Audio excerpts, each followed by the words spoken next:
Xon va O'zbek Show vakillaridan Instagram sahifalariga joylashtirgan qiziqarli foto va videolarini e'tiboringizga havola etamiz. O'zbekiston xalq artisti Yulduz Usmonova Saudiya Al-Ula shahrida klip suratga oldirmoqda. Zoir Otajonov qizil bilan tushgan suratini sahifasiga joyladi. Samiha Boyxonova ayni paytda Istanbul shahrida sayohatda bo'lib turibdi. Anna Qurbonova syomka uchun imijini o'zgartirdi. Alisha Rizayeva muxlislar bilan jonli muloqotda uni ayni paytda eng katta orzusi farzand ko'rish ekanligi haqida so'zlab berdi. Anna Ibragimova va oilaviy suratlarini sahifasiga joyladi. Unda Shohruxxon sport zaliga ustiga shtampl tushib ketganiga sabab qovurg'asini sindirib olgani ma'lum bo'ldi.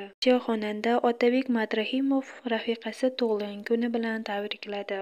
Dildieva hayotdagi quvonchi voqeani muxlislari bilan bo'lishdi. Xonanda Dubay shahridan uy xarid qildi.